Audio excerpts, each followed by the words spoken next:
Queridos, estamos aqui nessa noite para mais uma palavra do Senhor, compartilharmos da palavra de Deus.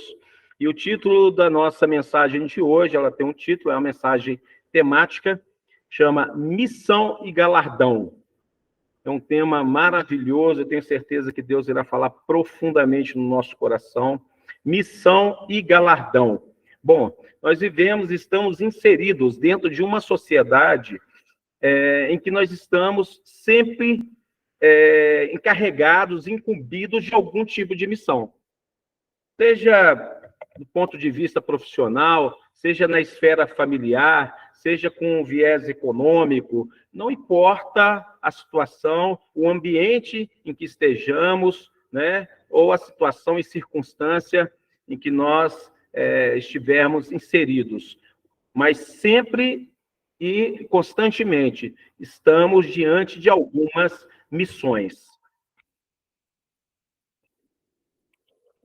Bem-vindo, Marco Antônio. Deus te abençoe. Então, sempre estamos diante de algumas missões que nos é imposta.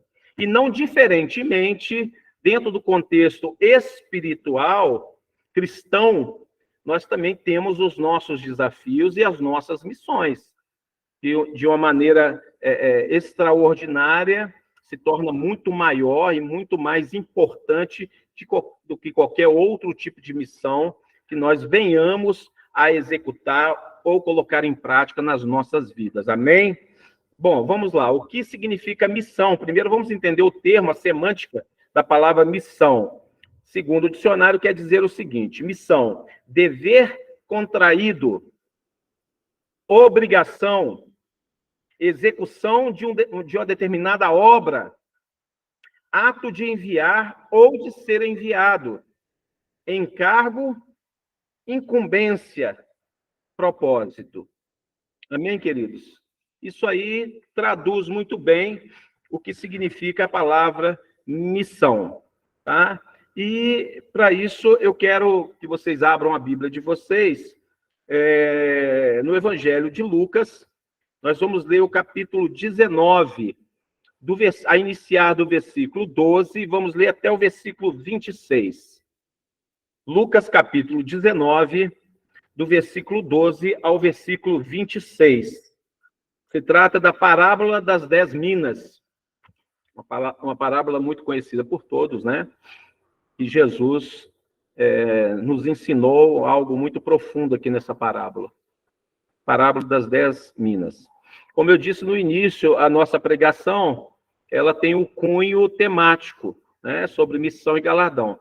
Muito embora ela tenha esse viés temático, nós iremos iniciar com esse texto, nessa perícope aqui de Lucas, do evangelista Lucas, nós iremos iniciar de uma forma expositiva. Então, nós vamos ler um pouquinho o texto e vamos dar algumas pausas, algumas exposições em determinados momentos do texto. Ok? Então, vamos lá. Versículo 12 começa assim: certo homem nobre, este homem nobre, vocês vão ver no todo o contexto que se trata de Jesus. Tá? Certo homem nobre partiu para uma terra remota. Dentro da parábola, a gente começa a entender que Jesus ele foi para um outro lugar, para uma outra esfera, que é a esfera celestial. Então, o que a gente começa a entender aqui com a parábola dada pelo próprio Jesus? Que ele iria para uma outra dimensão, para o céu, a fim de tomar para si um reino e depois voltar.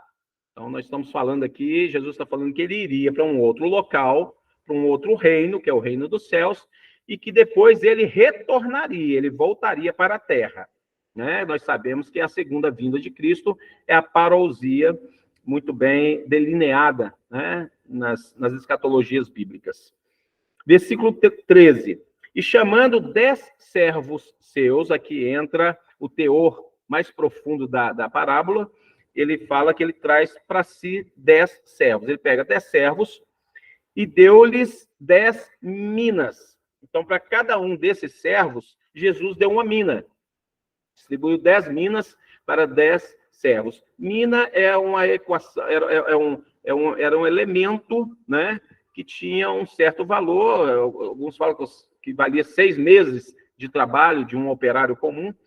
Então, nesta parábola, o mestre, o Senhor, entrega 10 minas para 10 servos. E o que representa essas minas dentro do contexto, né, expositivo que a gente está trazendo?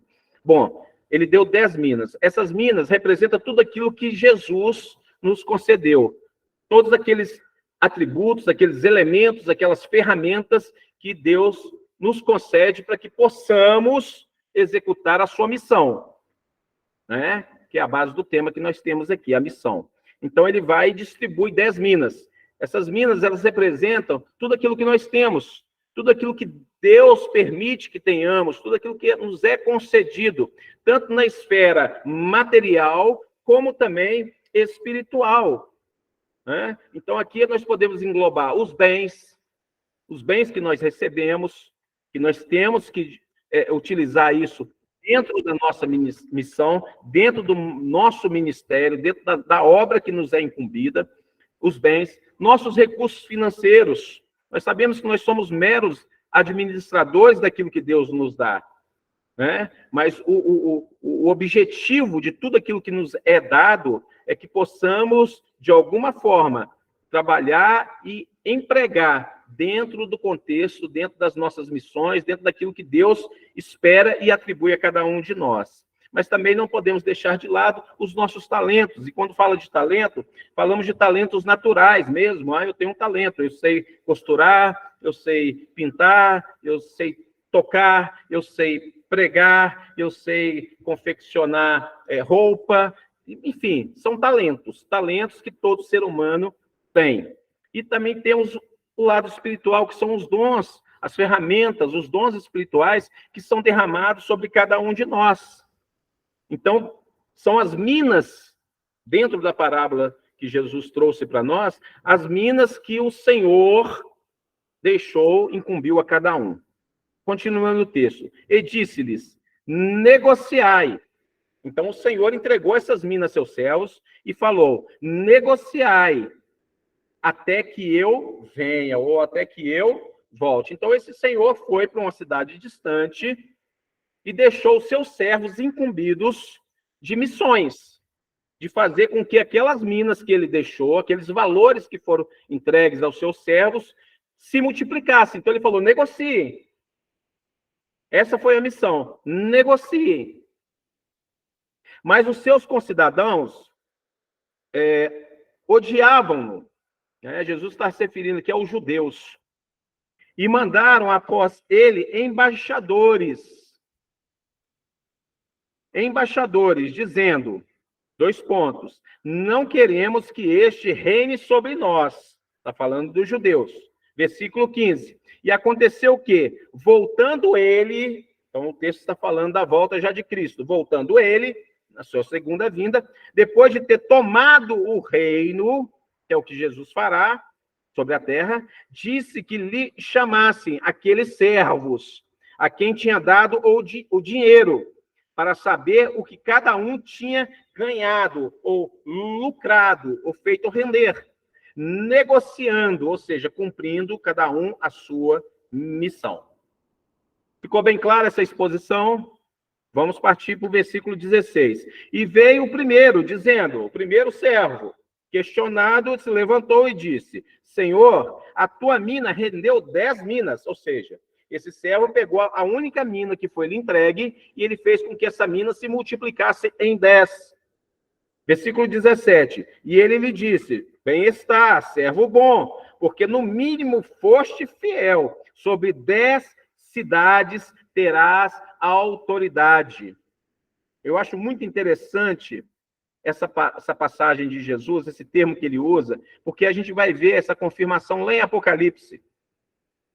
E tem muita conexão com tudo que a gente vai falar, inclusive com a segunda etapa da pregação, quando se trata de galardão. Ele abre aqui uma questão muito interessante, que ele fala sobre 10 cidades, ou em outras traduções, sobre 10 reinos, terás autoridade. Versículo 18. E veio o segundo, dizendo, Senhor, a tua mina rendeu 5 minas. E a este também disse o Senhor, se tu também sobre 5 cidades. E veio um outro. Entre os 10, chegou um dizendo o seguinte: Senhor, aqui está a tua mina, que guardei num lenço. Então, ele não trabalhou, ele não negociou, ele não a fez render. Aquilo que o Senhor entregou na mão dele, anos depois, ao voltar, ele entregou de volta. Porque tive medo. Olha que o primeiro sentimento que veio a ele foi medo, né? Que é justamente o paradoxo de fé. Medo é justamente a ausência da fé. À medida que nós temos fé, o medo vai acabando. À medida que o medo aumenta, a ansiedade aumenta, a fé diminui. Então, é a antítese, é o paradoxo, é o contraponto, é a contramão, é a mão contrária. Então, todo medo e toda ansiedade nos afasta da fé. E foi exatamente isso que esse servo estava vivendo. Ele estava totalmente apostatado da fé. Ele estava totalmente envolvido no medo. Porque tive medo de ti, que és homem rigoroso, que tomas o que não pusestes e cegas o que não semeastes. Porém, ele lhe disse: mau servo. Aí o Senhor vira para este servo e diz o seguinte: mau servo, pela tua boca te julgarei. Sabias que eu sou homem rigoroso, que tomo o que não pus e cego o que não semeei. Por que não puseste, pois, o meu dinheiro no banco? Eu acho muito interessante essa passagem, e isso me abre um entendimento muito além da caixinha, porque o Senhor diz para o servo: porque então, se você não podia multiplicar, se você não podia trabalhar, se você não podia fazer isso render, por que então você não depositou na mão de terceiros? Por que você não depositou num banco? Então, nós não vamos ter desculpa, queridos.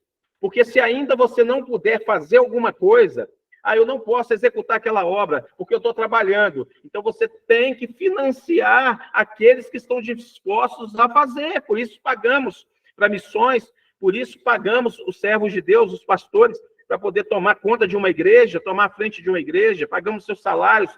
Por quê? Porque, de alguma forma, nós estamos contribuindo para o rendimento. Não, eu vou aqui pagar, tem um missionário, eu vou investir na vida desse missionário lá. Eu vou dar uma oferta para investir na vida daquele missionário. Então, aqui o Senhor chega para ele e fala: se você não podia multiplicar, por que então você não depositou isso num banco, não investiu em outros?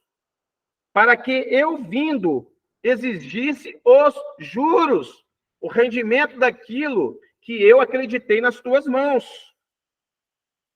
E disse aos que estavam com ele: tirai-lhe a mina. Olha a atitude desse senhor. Disse a todos que estavam ali: tirai-lhe a mina e dai-a ao que tem 10 minas. Esse senhor manda tirar a única mina que ele tinha, porque ele não fez render, tirou a única coisa que ele tinha e entregou na mão daquele que conseguiu 10. Daquele que trabalhou mais. Então, o que pegou uma mina e transformou em 10, ele recebeu 11. Porque ele recebeu também aquela que não se multiplicou na mão do mau servo. E disseram-lhe eles: Senhor, ele tem 10 minas. E ao Senhor diz o seguinte: pois eu vos digo que a qualquer que tiver, ser-lhe-á dado. Mas ao que não tiver, até o que tem lhe será tirado. Queridos, isso é muito forte. Deus mostra, Jesus mostra através dessa parábola que missões são dadas aos seus servos. É por isso que a gente bate tanto na tecla aqui. Propósitos. Você sabe qual que é o propósito de Deus na sua vida? Você tem cumprido o propósito de Deus na sua vida? Você tem exercido a sua missão? Você tem colocado em prática os seus dons? Os seus talentos? Ou você tem guardado isso no lençol para quando Jesus voltar, falar assim: não, Senhor, está aqui, cumpri tudo direitinho, mas não multipliquei, não coloquei em prática os meus dons, não coloquei em prática os meus talentos, eu não investi na tua obra, eu não multipliquei, eu não negociei. E isso me traz algo muito sério, porque me mostra que exercer a missão não nos salva. Exercer a missão não salva, porque a salvação ela é de graça, vem pela fé. Vem pela graça por meio da fé. Mas a omissão da missão pode condenar. Mas como você sabe disso?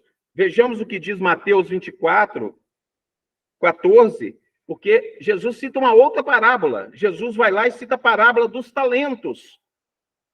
E muito embora exista uma analogia, uma semelhança muito forte, muito explícita entre as duas parábolas, são duas parábolas distintas. A primeira, que é a parábola das minas, foi antes da entrada triunfal de Jesus, que está lá em Lucas. Já essa outra parábola, que é a dos talentos, foi narrada por Mateus. E isso aconteceu 3 dias antes da Páscoa. Então foram 2 momentos distintos, 2 parábolas distintas. E por que eu trago à baila a parábola dos talentos, que na verdade diz a mesma coisa? Ela fala sobre para um foi entregado 5 talentos, ele multiplicou em 10. Para outro foi entregue 2 talentos, ele multiplicou em 4. E para outro foi entregue 1 talento, e ele também guardou, enterrou esse talento, e ele não multiplicou. E esse senhor voltou, requereu dos seus servos, que na parábola dos talentos são 3, requereu deles, e esse mau servo, que enterrou o seu talento, Jesus no final, no versículo 30, Jesus fala algo muito pesado. Ele diz o seguinte: quanto ao servo inútil, lançai-o para fora nas trevas. Ele está falando com servos. Lançai-o para fora nas trevas. Ali haverá choro e ranger de dentes. Querido, eu não interpreto isso de outra forma. E eu prefiro interpretar dessa forma e ter zelo e temor pela palavra de Deus e cumprir a missão que me é imposta e trabalhar no Evangelho e tratar o Evangelho como coisa séria. Porque eu não quero correr riscos com o Senhor, eu não quero. A parábola de Jesus é dura, e eu repito: quanto ao servo inútil, lançai-o para fora nas trevas, ali haverá choro e ranger de dentes. Ele está falando do servo, que foi lhe confiado dons e talentos. Todavia, foi deixado de lado, foi engavetado os dons e os talentos e o serviço ao Senhor. Né? A palavra de Deus nos dá dons, queridos. Esses dons, essas missões, são dadas a todos. Você tem um dom. Talvez você tenha mais. E se você não tem, a Bíblia fala para buscar com zelo os melhores dons. Você tem talentos. Deus concede a todos. Mesmo que a pessoa fale assim, eu não sei fazer nada, ela sabe fazer alguma coisa e tem alguma coisa específica que ela pode fazer e ainda fazer com excelência. Foi dado a todos. 1 Pedro, capítulo 4, versículo 10, diz o seguinte: servir uns aos outros, é mandamento, servir uns aos outros, cada um conforme o dom que recebeu, como bons despenseiros, servos bons, não maus, não como servo mau, mas como bons despenseiros da multiforme graça de Deus. E aí eu te pergunto, qual é a sua missão? Porque nós estamos falando aqui de cumprir a missão. O problema é que muitos nem sabem qual que é a sua missão. Não sabem nem o que precisam fazer e não estão preocupados com isso.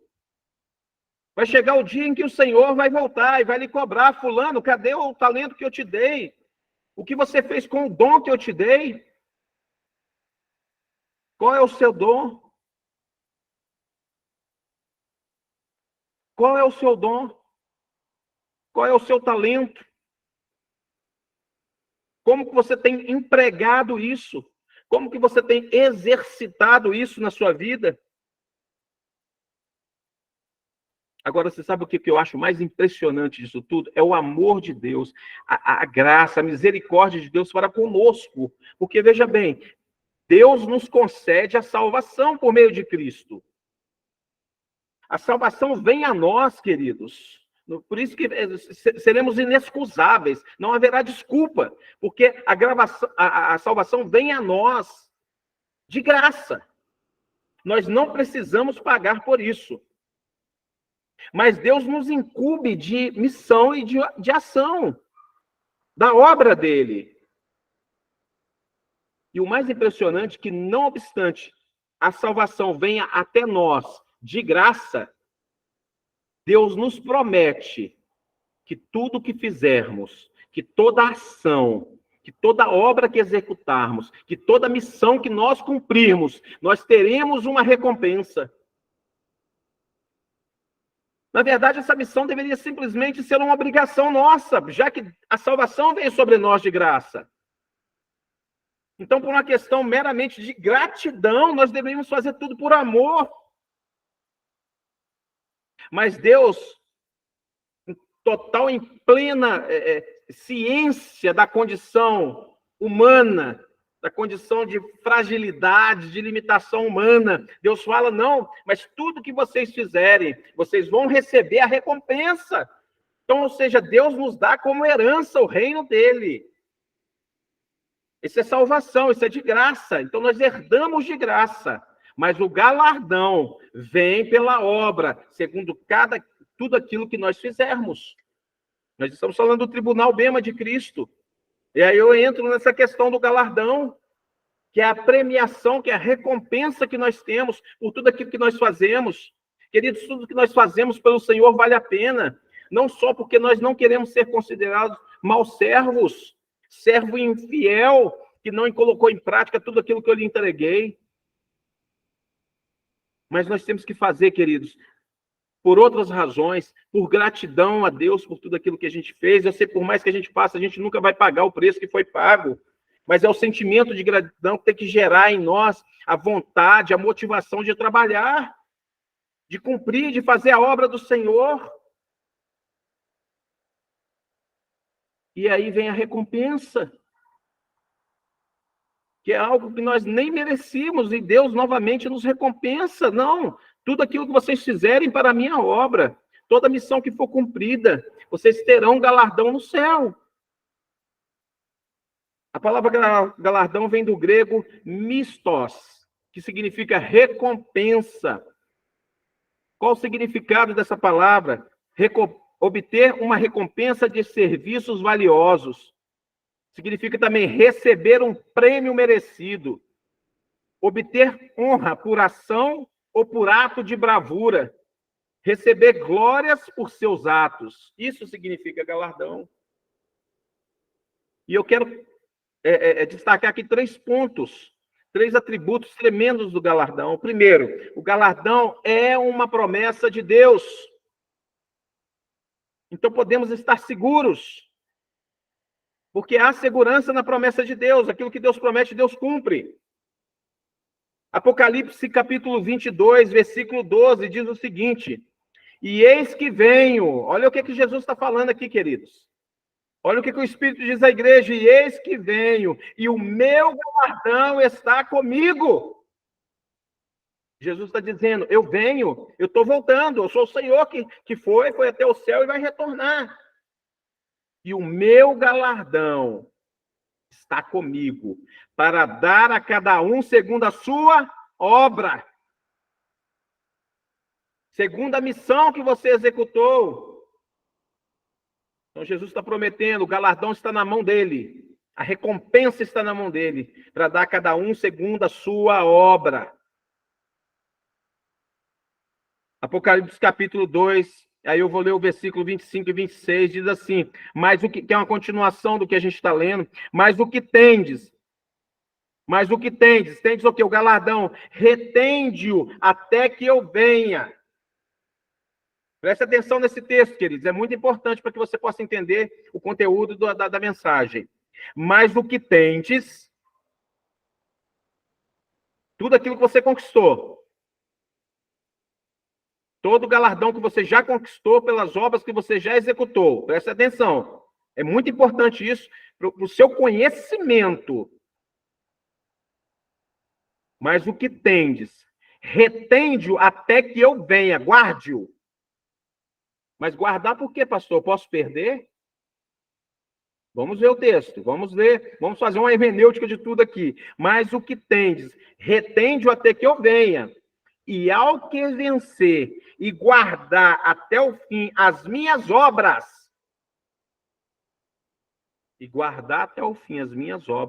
eu lhe darei poder sobre as nações, sobre as cidades. Lembra da parábola de Jesus?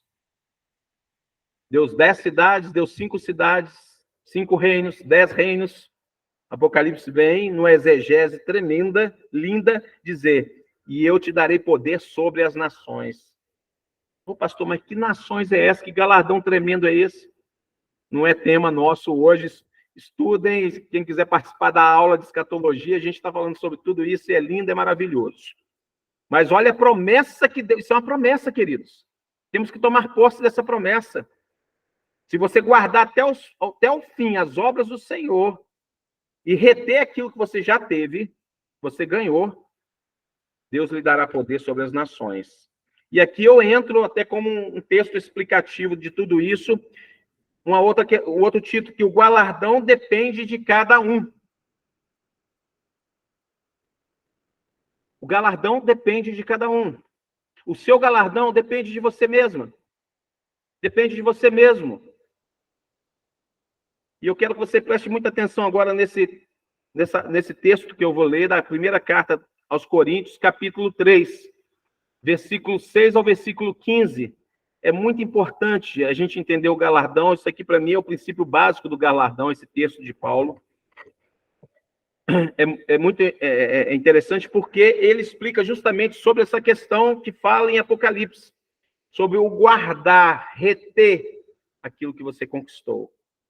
Diz assim o texto: nem o que planta, prestem muita atenção, queridos, reflitam bastante sobre o texto. Nem o que planta é alguma coisa, nem o que rega, mas Deus que dá o crescimento. Ora, o que planta e o que rega são um, mas cada um receberá o seu galardão segundo o seu trabalho.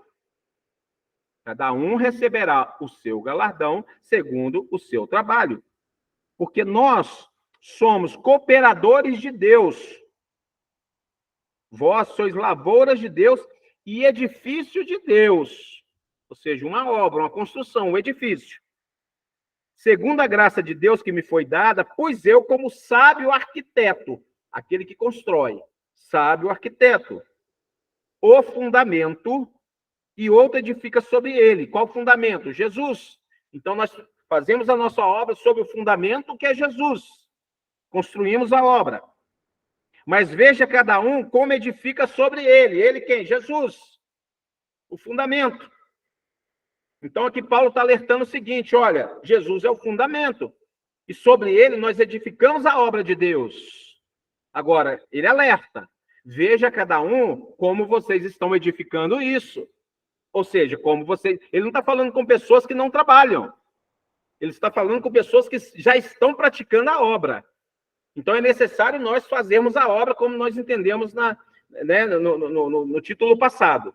Mas, aqui agora, ele já está falando para um outro nicho de pessoas. Aqueles que não são omissos, aqueles que fazem a obra. Mas ele alerta. Olha como vocês fazem essa obra. E aí ele começa a explicar isso.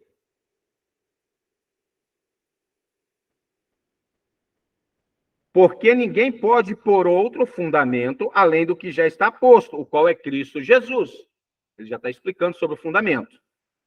E se alguém sobre este fundamento, qual? Jesus. Então, primeiro ele fala, ninguém pode pôr outro fundamento. O fundamento é Jesus. Beleza.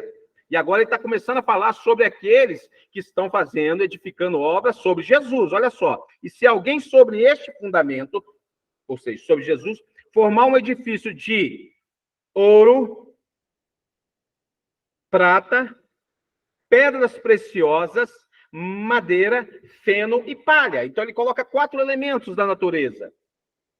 Ele fala de um que edificou uma obra de ouro. Ele fala de outro que está edificando uma obra de prata, outro pedra preciosa, outro madeira, outro feno e outro palha. E aí ele continua. A obra de cada um se manifestará, ou seja, na volta do mestre, na volta no tribunal Bema. A obra de cada um se manifestará. Na verdade, o dia a declarará, que é a luz, porque pelo fogo será descoberta. Paulo está dizendo que a nossa obra é provada pelo fogo, sempre. Tudo que fazemos, queridos, é provado pelo fogo. E o fogo provará qual seja a obra de cada um. Então, Deus vai provar tudo aquilo que nós fazemos, todas as nossas obras, tudo aquilo que a gente está fazendo para o Senhor, está sendo provado. Se a obra que alguém edificou nessa parte permanecer, olha, então, Paulo está dizendo que tem obras que vão permanecer. E tem obras que não vão permanecer. Então, nós falamos primeiro de um indivíduo que não quer fazer a obra de Deus. Jesus falou que é lago de fogo e enxofre. Nós estamos falando de um outro elemento agora, de um outro cidadão, de um outro personagem, em que a obra dele vai permanecer. E também daqueles que a obra deles não vão permanecer. E aí eu repito, se a obra que alguém edificou nessa parte permanecer, em que parte? Em Cristo. Permanecer, este receberá galardão. Gente, o texto é muito claro. Este receberá galardão. Por quê? Porque a obra que você fez permaneceu. Ela foi aprovada por Deus. Se a obra de alguém se queimar, sofrerá detrimento, mas o tal será salvo. Todavia, como pelo fogo. Como que Paulo esclarece tudo tão claramente, queridos? O que a palavra de Deus está dizendo? Olha, a tua obra vai ser provada pelo fogo. Se ela permanecer, se ela for de ouro, se ela for de prata, se ela for de pedra preciosa, ela vai permanecer. Todavia, se ela for de madeira, de feno e de palha, o fogo vai fazer o quê? Vai queimar. Ela vai virar detrimento e ela não vai permanecer. Todavia, o tal será salvo. Por que a palavra de Deus está dizendo? Porque a salvação não vem pela obra. É pela graça. Então, você não vai perder a salvação porque você fez a obra. Não é o servo que não fez. Não, foi o servo que fez, mas perdeu. A obra que você fez foi embora. O fogo levou, queimou e não sobrou nada.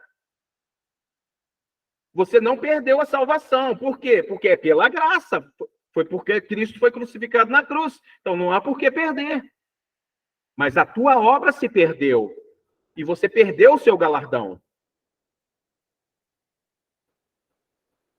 Eu acho, eu brinco às vezes, eu acho que o homem que escreveu aquela historinha dos 3 porquinhos é crente. Porque o lobo sopra as 3 casas. Uma é de palha, a outra de madeira e a outra de pedra. O lobo vai, que é o diabo, né? Sopra a casinha de palha e o porquinho corre para outra casa. Aí ele sopra de madeira. Também vai embora. Palha, feno e madeira. Detrimento. E os 2 porquinhos correm para outra casa. E o lobo tenta destruir a 3ª casa, que é a casa de pedra, mas não consegue destruir. Então, aquele que construiu aquela casinha de pedra, o porquinho que construiu a casinha de pedra, ele salvou. Ele não perdeu. Porque foi provada e ela foi sustentada.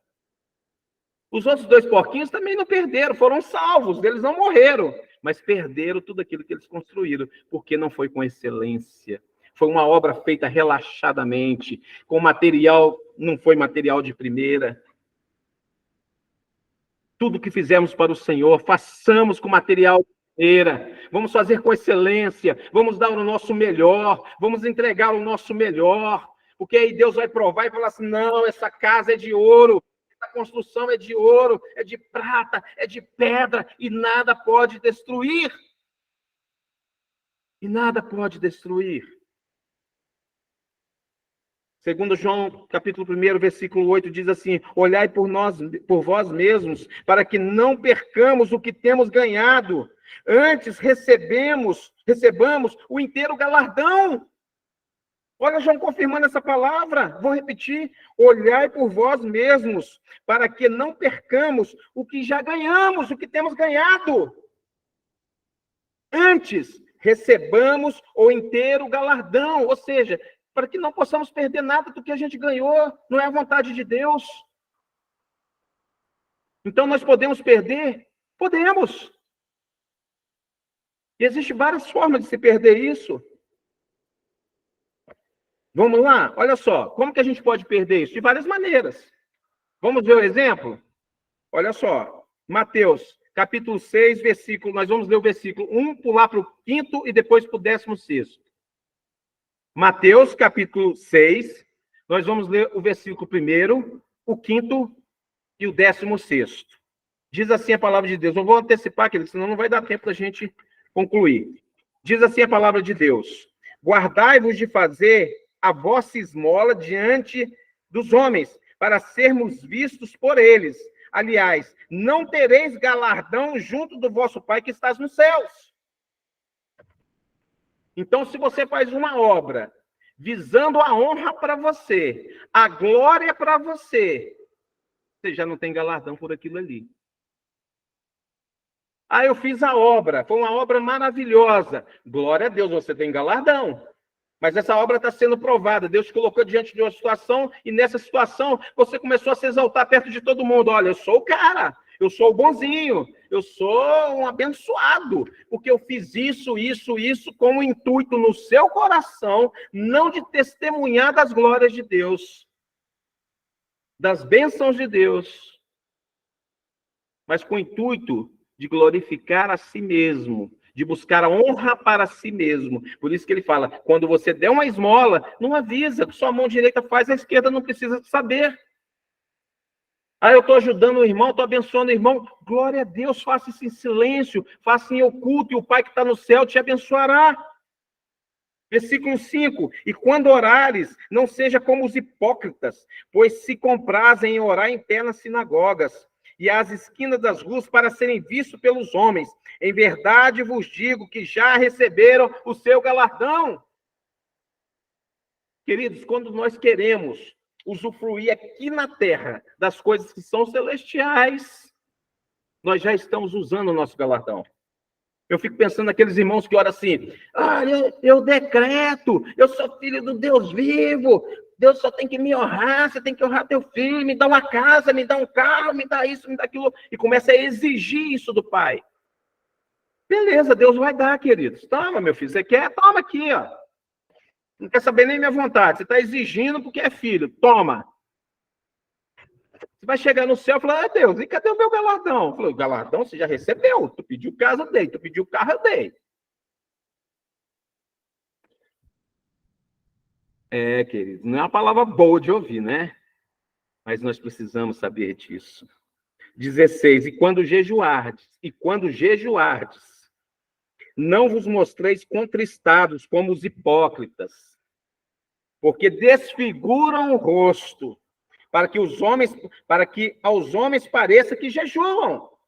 Faz questão de mostrar, não, eu jejuo, estou me sacrificando, estou me consagrando, estou aqui quase morrendo para poder fazer a obra do Senhor. Em verdade vos digo que já recebeu o seu galardão. Queridos, você tem para mim um texto que é supimpa, é supimpa. Caraca, palavra de velho, hein? Supimpa. Fui lá atrás. Vamos lá, olha, o filho pródigo. Gente, o filho pródigo é tremendo. Está lá em Lucas 15, né? Eu vou ler só o 29 e o 31. Todos nós conhecemos a história já, né, queridos? Do filho pródigo.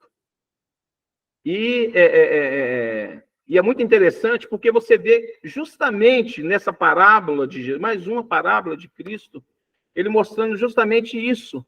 O que acontece com o nosso galardão. E a gente consegue extrair dentro da parábola do filho pródigo também. Porque o que acontece? Quando o filho volta para casa, primeiro o que o filho pródigo faz? Ele chega para o pai e fala: pai, eu quero a minha parte da herança. Não é isso que acontece? Pai, eu quero a minha parte da herança. O pai dele não havia morrido ainda. Queria a herança antes do tempo. Queria usufruir daquilo que não lhe pertencia ainda antes do tempo. Então ele vai e pede o pai: ok, eu vou lhe dar. O que a gente acabou de falar aqui? Deus, eu quero isso, eu quero aquilo, eu sou filho, eu tenho direito, eu quero. Deus fala: tá bom. Tá aqui, o pai deu para o filho pródigo. Você quer? Tá bom, vou tirar aqui. Vou pegar aqui, ó, metade é seu, metade do teu irmão. Tá aqui, toma. E deu para o filho pródigo. Eu não vou entrar no mérito do outro filho, a gente poderia até entrar, mas seria até interessante, mas não vou entrar, não. Vamos deixar para a próxima oportunidade. Vamos falar só, vamos ater ao filho pródigo. O outro filho, o mais velho, disse o seguinte: mas respondendo ele, disse ao pai. Então, o filho mais velho, né, chegou para o pai e disse o seguinte: eis que te sirvo há tantos anos, sem nunca transgredir o teu mandamento. Ele está falando de um filho que cumpre os mandamentos do Senhor, muito embora, como eu disse, né, não vou entrar no mérito, mas ele está precisando de um puxãozinho de orelha, algumas correções, né? Mas ele questiona, e a Bíblia ainda fala que ele se indignou com o pai, né? E nunca transgredi os seus mandamentos e nunca me deixa um cabrito para alegar-me com os meus amigos. Vindo, porém, esse teu filho, não chamou nem de irmão, chamou de filho, né? Esse teu filho aí, ó, que desperdiçou a tua fazenda com as meretrizes,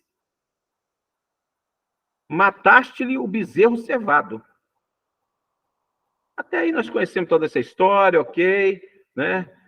Sabemos que o filho mais velho também precisava de um trato, mas eu quero trazer a atenção de vocês para a resposta do pai. Olha o que o pai responde. E ele lhe disse: filho, olha o que o pai disse para o filho mais velho: tu sempre estás comigo, e todas as minhas coisas são tuas. Perceberam? Olha o que o pai fala para o filho: todas as minhas coisas são de quem? Tuas. De quem? Do filho mais velho. Já não pertence mais ao filho mais novo. Por quê? Porque o filho mais novo gastou toda a sua herança já. Então, tudo que restou para o pai pertencia ao filho mais velho. O que aconteceu com esse filho mais novo? Ele buscou antes do tempo a sua herança, gastou a sua herança antes do tempo e perdeu aquilo que lhe seria de direito no futuro. Então, aqui a palavra de Deus nos mostra, nós como filhos, nós temos que entender tudo aquilo que Deus separou para nós. A partir do momento que nós exigimos de Deus algo, não o que pedimos, podemos pedir, claro, não há problema nenhum. O problema é quando exigimos de Deus, que Deus nos recompense aqui. O filho mais velho não pediu nada, ele trabalhava dia e noite para o pai. E a recompensa dele estava lá, junto com o pai, não perdeu. Mas o filho mais novo, não. Ele quis a recompensa antes. Então, queridos, sempre que queremos ser recompensado antes, seja através de nós, como eu li, queremos ser exaltados, queremos a honra para nós, ou queremos algum tipo de recompensa que não seja honra, mas seja uma recompensa financeira, em bens, ou alguma outra coisa, e começar a exigir de Deus tudo isso como recompensa, nós teremos. Deus vai dar, querido. É justo. Você trabalhou? Ok, está aqui, sua recompensa. Só que quando chegar na glória, queridos, foi provada, a nossa obra foi provada com fogo e não foi aprovada. Seremos salvos, todavia não teremos o galardão. E eu quero te perguntar, qual material que você tem usado na obra, queridos? Que tipo de obra você tem feito? Um material de alta qualidade ou um material de baixa qualidade? Você tem feito a obra de Deus de qualquer maneira, de qualquer forma, simplesmente para dizer, eu estou fazendo, eu quero te dizer, não faça mais. Garanta a tua salvação só, querido, mas não faça mais. Ou você faz a tua obra com excelência, ou você cumpra o teu ministério com excelência, sem reclamação, sem murmuração, sem exigência de recompensa, sem mostrar para os outros que você está fazendo para buscar honra para si mesmo. Se você não for capaz de fazer a obra da forma que deve ser feita, então, melhor que não faça. Melhor que não faça. Se você chama alguém para trabalhar na sua casa, é preferível você não chamar ninguém do que chamar um pedreiro que vai fazer tudo errado. É verdade ou não é? Ele vai te dar 2 trabalhos, para desfazer e para fazer de novo. Vai fazer sujeira na sua casa, vai fazer você perder material, um monte de coisa. Então, vai fazer a obra de Deus, querido? Faça com excelência. E é necessário saber qual é a motivação, qual que é a intenção do seu coração. Eu não sei, talvez quem está do seu lado não saiba, mas Cristo sabe.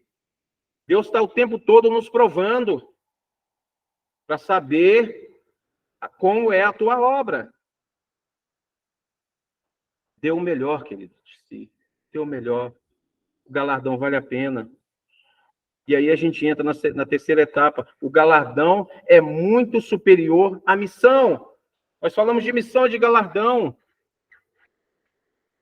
Eu lembro minha mãe chegou, quando ela começou a advogar em Minas Gerais, ela começou do nada na cidade, ninguém a conhecia, e ela foi no juiz, um juiz civil que tinha na cidade, e falou assim, olha, excelência, qualquer pessoa que chegar aqui, na época não tinha defensoria pública, muito tempo atrás, nessa cidade, né, de Minas Gerais, ela falou assim, olha, qualquer pessoa que chegar aqui, que não tiver condição de pagar um advogado, manda para mim. Manda para mim. Porque ela queria começar a trabalhar, queria mostrar que ela era uma boa advogada. E assim o juiz foi fazendo, mandava as pessoas. E teve uma pessoa lá que ela chegou e falou assim, e ele falou, olha, o juiz fulano de tal pediu para que eu viesse aqui te procurar. E essa pessoa tinha condição. E ela resolveu tudo que precisava resolver para este homem. No final, ele perguntou quanto que eram os honorários, nem perguntou no início, perguntou no final. E ela falou, não, não é nada, porque eu tenho muita consideração pelo juiz, que ele me mandou vários clientes aqui, e eu não posso lhe cobrar. E ele falou, não, mas eu quero te pagar e eu vou fazer um valor simbólico aqui. Bom, o valor simbólico deste homem foi 10 vezes mais do que ela cobraria dentro da tabela da OAB. Tá? E é assim que Deus faz com a gente. É assim que Deus age. Nós trabalhamos, mas a recompensa de Deus é sempre muito maior do que aquilo que nós fazemos. O galardão de Deus é muito maior do que a nossa missão. E para isso eu te convido a abrir tua Bíblia em Mateus, capítulo 10, nós vamos ler o versículo 41 e o 42. Diz assim a palavra de Deus. Diz assim a palavra de Deus. Quem recebe um profeta, na qualidade de profeta, receberá galardão de profeta. E quem recebe um justo, na qualidade de justo, receberá galardão de justo. Mas o texto é tão forte, é tão incisivo, ele quer demonstrar tão explicitamente o que Deus quer revelar para nós, que ele vai mais além, ele fala o seguinte, e qualquer que tiver dado, que seja um simples copo de água a um desses pequenos, em nome de discípulo, em verdade vos digo que de modo algum perderá o seu galardão. Querido, você já imaginou o tamanho do galardão? Porque se um copo de água que você der para um profeta, para um discípulo, para um justo, uma pessoa que vai na tua casa, que você recebe na tua casa, um homem de Deus, e fala, está aqui um copo d'água, isso já está promovendo na tua vida um galardão. E quando a gente fala de galardão, queridos, não pode nunca se comparar. Paulo falou que as pequenas tribulações que ele passa aqui não há de se comparar com a glória que há de vir, com o galardão que está separado para nós, que está na mão de Cristo, já para entregar cada um segundo a sua obra.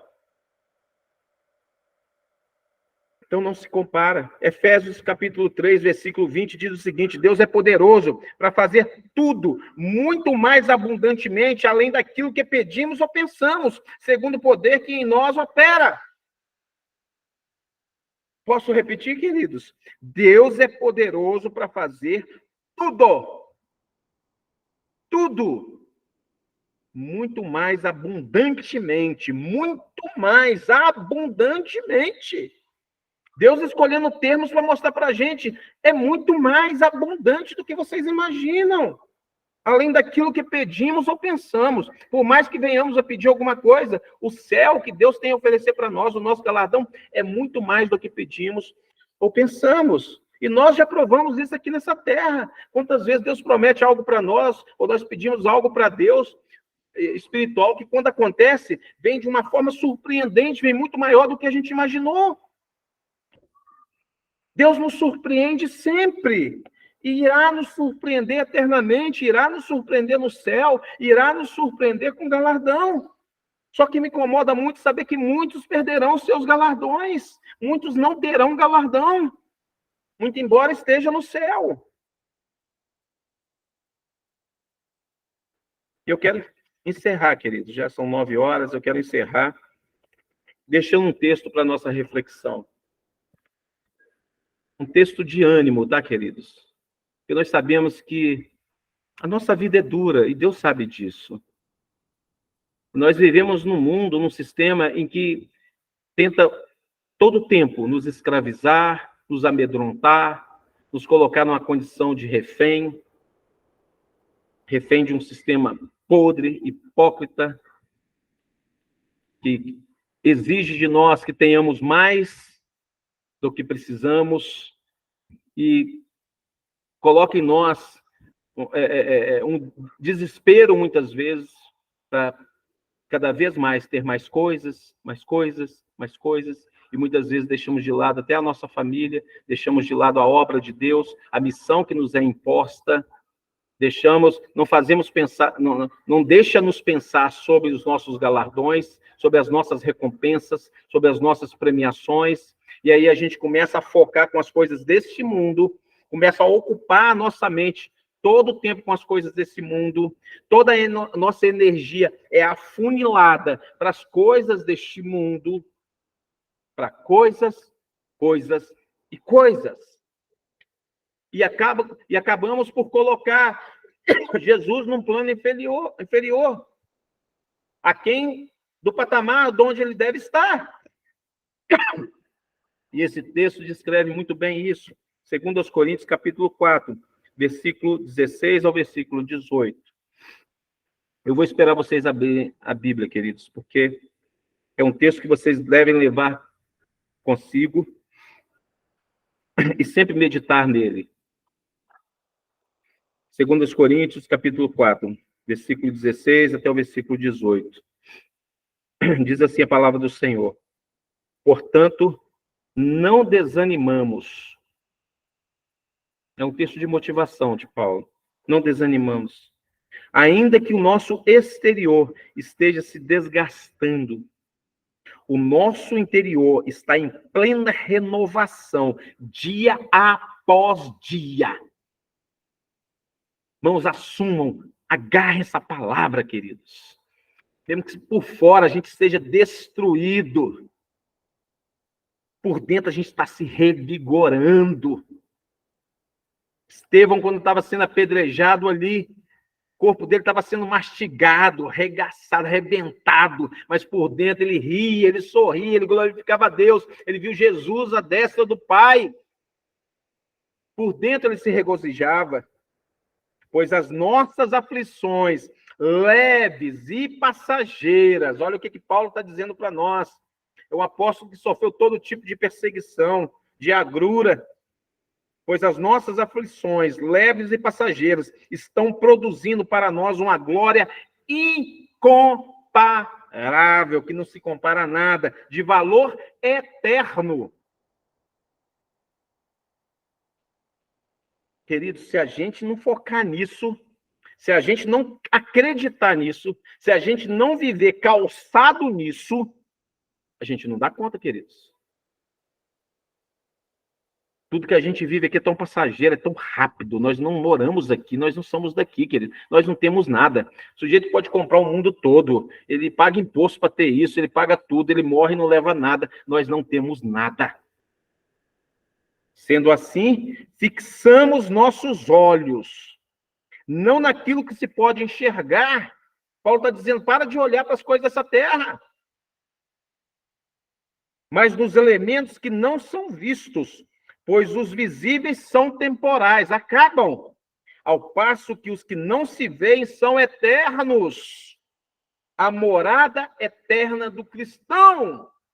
Eita glória! Você toma posse dessa palavra, querido? Você toma posse da morada eterna? Você entendeu que você precisa fazer uma missão, uma obra com excelência? Você entendeu isso? Você entendeu que você não pode perder o seu galardão? Você precisa manter o seu galardão? Feche os seus olhos. Deus, muito obrigado por essa palavra, Deus. Muito obrigado, Pai. Por toda essa exposição, por nos mostrar, Deus, o valor que muitas vezes nós deixamos de lado.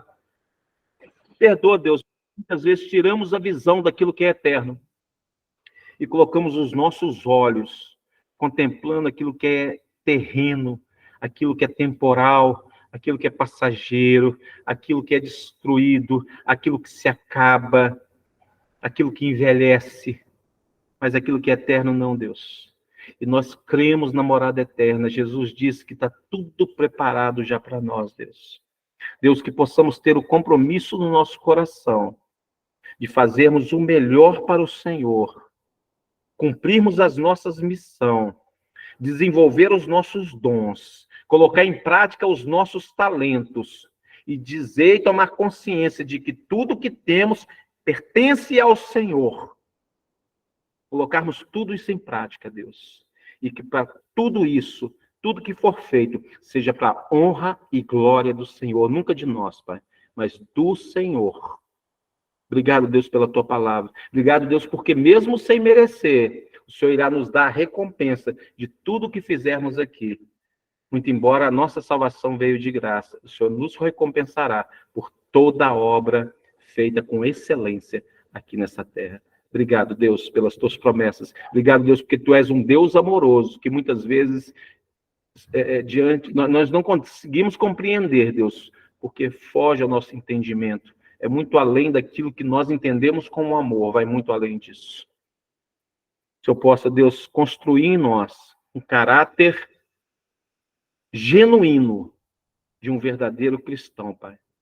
Esta é a minha oração, Deus, em nome do teu Filho amado, Jesus Cristo. Que eu possa abençoar cada família aqui representada, por todos aqueles que pertencem a essa célula, e que o Senhor possa proporcionar, Deus, uma semana de vitória e falar, não somente hoje, nesse momento, mas falar todos os dias no coração de cada um de nós, a necessidade que nós temos e a importância de colocar em prática tudo isso que nós aprendemos aqui hoje. Em nome de Jesus, Pai.